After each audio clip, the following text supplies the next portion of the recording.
This team needs to show me something for me to believe that they're going to make a run in the tournament. I think they can have a chance of going over 35 wins without a problem.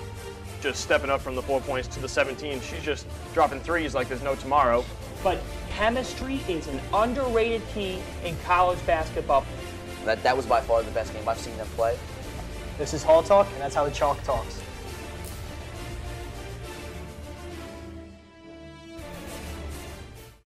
A couple of guys came up to me and asked they want to do like a sports talk show, and I was like, sure, we don't really have anything else besides Pirate News, why not, let's do it. Last year during Pirate News, I said it would be great if we can, do more of a sports angle. I said, let me think about it, you think of some stuff over the summer, we'll be in touch. Over the summer, she goes, we got the okay from Rondinella, let's do a sports show. So I asked David Heim, who was one of my main anchors at the time, who I thought would do really well, and he did really well, and it just grew from there. Dave approached me saying, we're going to do a talk show, just a complete sports show, and, I want you to be part of it, and already being part of PTV, meeting with Lauren, I was excited to do it. Started out at PTV, walking through the green during one of those introduction meetings with all the freshmen, saw Lauren. She got me doing PTV as a sports anchor, and once I heard Hall Talk was coming around, it's a lot better to have a full sports debate show than just sitting in front of a teleprompter. I inquired about different opportunities I could get involved in, so I talked to a couple of professors, and they sent me to Professor Rondinella, who sent me to Lauren O'Connor, and Lauren, the executive producer here, sent me to David Heim. Dave Heim, who I was already friends with, approached me about his show. They talked about it in the meeting, and I just signed up from there. And Dave already kind of knew me from WSOU sports, so he kind of just tagged me along on the show right away. I first got involved in Hall Talk because I wanted to be a part of TV. So I saw Lauren come to my TV1 class, sign up for getting the hours, and then I saw there was Hall Talk, was a sports show, and that's really what I wanted to get involved in, was sports and TV. And I just came, and I just kind of fell in love with it. I was a part of Pirate News, I was an anchor, and then eventually became executive producer. And once Lauren decided we were going to have a sports talk show, she wanted me to come on board. She knew that I love sports. So I was like, absolutely, I'll definitely come on and help out. And then second semester, she asked me, hey, I need your help. You know about sports. I know nothing about sports. I need you to help me run this show and be a senior producer at me. It was going to be a 15-minute student debate show, 3 anchors, one host that mediates the 2 other anchors, and just debating topics going on in Seton Hall athletics. But then going through the first semester, realizing how boring it got, we started adding in interviews and segments, and we realized how much fun this could actually become. It's really come from just us talking to each other about, oh, who do you think is going to do good this week, or talk about the game, and it's just continuing to go from there, and it's turning out to be what we really wanted. When Lauren first approached me about this, I thought I was going to be doing everything on my own. I was going to do the scripts, the pictures, and in the beginning I was.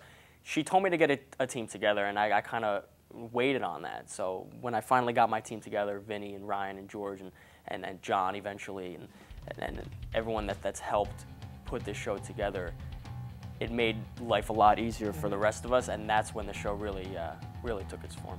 I looked at all the boys we had that have been on, and who want to be on, and I sat down and was like, what is their strengths? What do they do outside of the studio that could help us out? Dave, great writer. He would be great for putting scripts together. Fine. Dave's our script producer. George, he does the pictures and also comes up with a lot of segments and everything. He's, get very creative with that. Then you got John Fanta.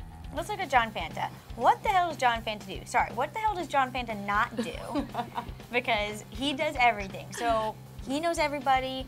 He could get us talent.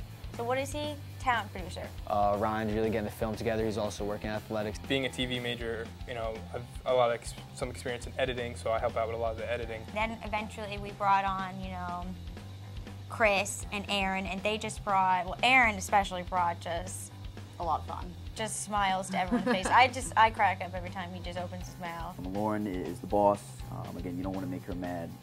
She really controls the floor. She controls what happens when it gets out, and working on a time schedule. And then we have Emily. She's like the mom, and she will control them and whip all the boys into shape. everyone has all these different jobs. When we work together collaboratively, that's what makes it work.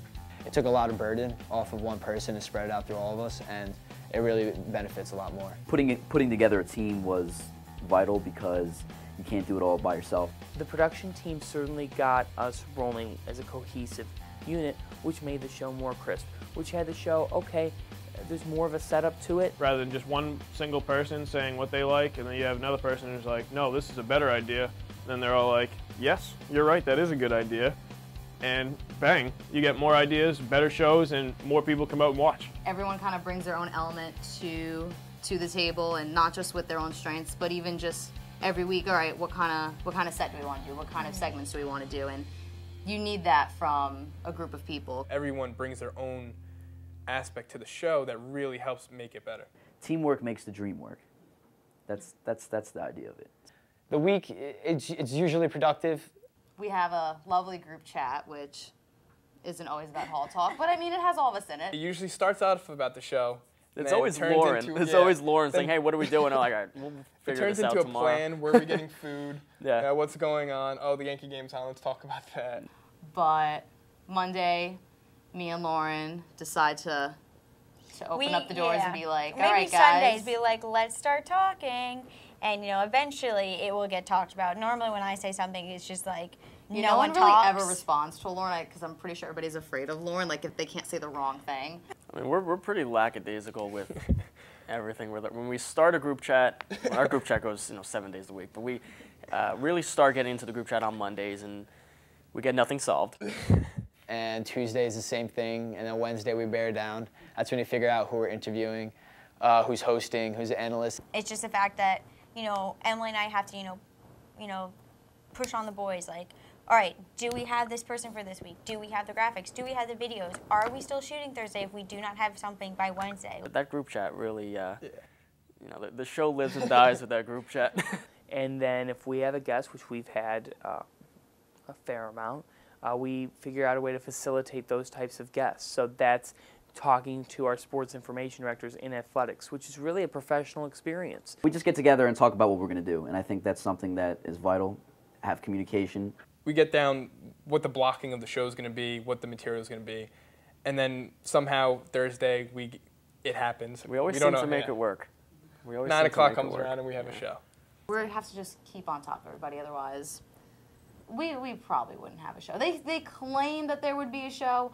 I really don't think there would, though. What I'm looking forward to is as we improve and the more we do this and the better relationship we have with athletics, it'll be easier to get athletes and coaches on the show. I would want to get athletes to jump on board with this right away and say, oh, I want to come on. Like, have them come up to us. I definitely think we need more athletes, not even just as interviews, but I think if we bring them on as panelists and have them talk about not just their sport, but other sports. There's no reason why Pirate TV or any personality from Pirate TV that cares to be covering sports here can't be at a game, can't be. So looking into that, being an actual media member with Seton Hall Athletics. Maybe have people like live tweet with us. We show like what they want, like what they think of like a basketball game or something, and we put their tweet up on the show. So that'll definitely make people want to watch more too. If we can grow the interest with Hall Talk, especially with incoming freshmen, that's how the show is going to survive. So I'd like to see more people want to get involved, and more people obviously don't get involved. I would hope to see it really get popular, honestly, and I know it's popular with a lot of my friends, with a lot of kids on campus that I know, but I would like to see this really be a weekly thing for people to watch. We put our pride into it, and this is a representation of us and the school, so we want it to be the best it can be. And I think from where it's right now, sky's the limit. Seeing the show now, like what it was months ago, it's night and day. Like the show, just the vast improvements of what we had in day one to what we have now. I learn a lot in terms of putting content together, getting ideas together, and making it work, not just doing it, but making it work. All that prep work leading up to it is so rewarding when you get that type of opportunity, because it does pay off. Just getting a text from Lauren giving me the okay that we were going to do this, like from that moment, I was like, all right, like let's make this work. When you're sitting around with a group of people that you're comfortable with, that you're close with, and you can talk about something that you're really passionate about, it makes for a better show, and it's a lot of fun to be a part of. When I tend to get excited on the show, it's not because I'm trying to, it's because that's what it's about. That's the passion for it. After our first show, and Lauren said to us, this show has so much effing potential. because it's never been done. I think one of the best parts is the hands-on experience that we have here. When it comes to the editing, putting the script together, the shooting, and even if you're not on camera, you'll be behind the camera. You'll be in the control room working the switcher. So it makes you more skilled in every aspect that goes into production.